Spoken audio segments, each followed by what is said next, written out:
Uh, at a high level, if you say what is the goal of Doge, and I think a significant part of the presidency is to restore democracy.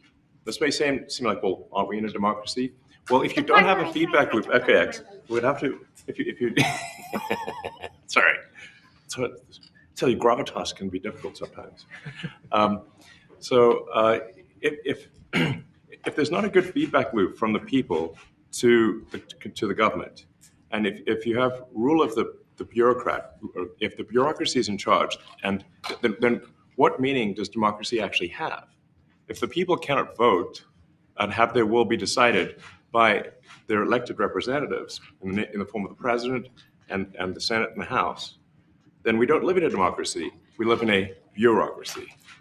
So it's incredibly important that we close that feedback loop, we fix that feedback loop, and that the public's elected representatives, the president, the House, and the Senate, decide what happens, as opposed to a large unelected bureaucracy. This is not to say that there are good people who are in the federal bureaucracy, but you can't have an autonomous federal bureaucracy. You have to have one that is responsive to the people. That's the whole point of a democracy. And so, and if you looked at if you looked at the founders today and said, what do you think of the way things have turned out? Well, we have this unelected, fourth unconstitutional branch of government, which is the bureaucracy, which has, in a lot of ways, currently more power than any elected representative. And this is not something that people want, and it's not. It does not match the will of the people. So it's just something we've got to fix. And then we've also got to address the deficit. So we've got a $2 trillion deficit, and if we don't do something about this deficit, the country's going bankrupt. I mean, it's really astounding that the interest payments alone on the national debt exceed the Defense Department budget, which is shocking because we spend a lot of money on defense. But and if that just keeps going, we're essentially going to bankrupt the country. So what I really want to say is, like, it's not optional for us to reduce the federal expenses. It's essential. It's essential for America to remain solvent as a country, and it's essential for America to have the resources necessary to provide things to its citizens and not simply be servicing vast amounts of debt.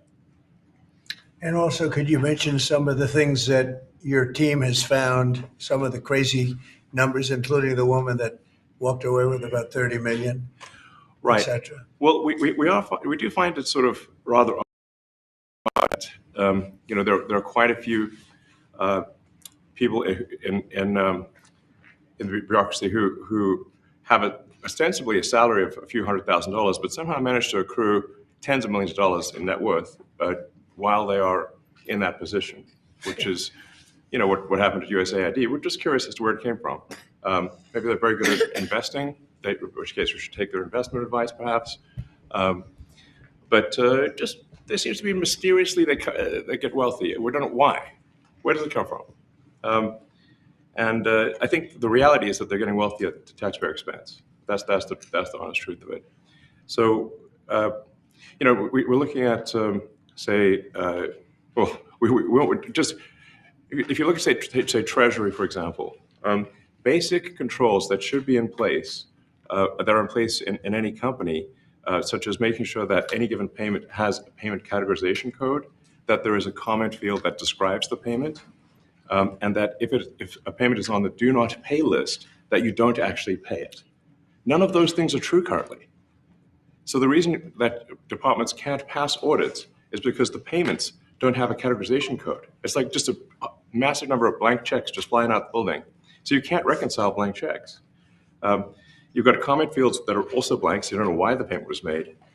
And then we've got this truly absurd, a do not pay list, which can take up to a year for an organization to get on a do not pay list. And this, we're talking about terrorist organizations, we're talking about known fraudsters, known aspects of waste, known things that do not match any congressional appropriation. It can take up to a year to get on the list, and even once on the list is not used.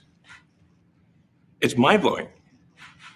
So what we're talking about here, we're really just talking about adding common sense controls that should be present, that haven't been present. So you say, like, well, how could such a thing arise? That seems crazy. When you understand that really everything is geared towards complaint minimization, so then you understand the motivations.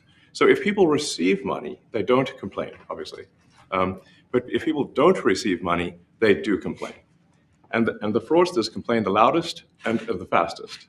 So then when you understand that, then it makes sense. Oh, that's why everything just, they approve all the payments at Treasury. Because if you approve all the payments, you don't get complaints. But now we're saying that, no, actually, we are going to complain. If money is spent badly, if your taxpayer dollars are not spent in a sensible and frugal manner, then that's not okay. Your tax dollars need to be spent wisely on things that matter to the people. I mean, these things, like, it's just common sense. It's not draconian or radical. I think it's really just saying, let's look at each of these expenditures and say, is this actually in the best interest of the people? And if it is, it's approved. If it's not, we should think about it. So, there's crazy things like just cursory examination of Social Security, and we've got people in there that are 150 years old. Now, do you know anyone who's 150? I don't. Okay. They should be on the Guinness Book of World Records. They're missing out. So, that's a case where, like, I think they're probably dead. It's my guess. Or they should be very famous, one of the two. And then there's a whole bunch of Social Security payments where there's no identifying information. Well, like, why is there no identifying information? Obviously, we want to make sure that people who deserve to receive Social Security do receive it, and that they receive it quickly and accurately. I'll tell you another crazy thing. So, one of the things is, like, we are trying to sort of right-size the federal bureaucracy, just make sure that this, obviously, there need to be a lot of people working for the federal government, but not as many as currently. So we're saying, well, okay, if people can retire, with full benefits and everything, that would be good. They can retire, get their retirement payments, everything. And then we were told, this is actually, I think, a great anecdote, because we were told the most number of people that could retire possibly in a month is 10,000. We're like, well, why is that? Well, because all the retirement paperwork is manual on paper. It's manually calculated, then written down on a piece of paper. Then it goes down a mine. And, like, what do you mean a mine? Like, yeah, there's a limestone mine where we store all the retirement paperwork. And you look at a picture of this mine. We'll post some pictures afterwards. And this mine looks like something out of the 50s because it was started in 1955. So it looks like it's like a time warp. And then the speed, the limiting factor is the speed at which the mine shaft elevator can move determines how many people can retire from the federal government. And the elevator breaks down sometimes, and then nobody can retire. Doesn't that sound crazy? There's like 1,000 people that work on this. So I think if we can take those people and say, like, you know what, instead of working in a mine shaft and carrying manila envelopes to, boxes in a mine shaft, you could do practically anything else. And you would add to the goods and services of the United States in a more useful way.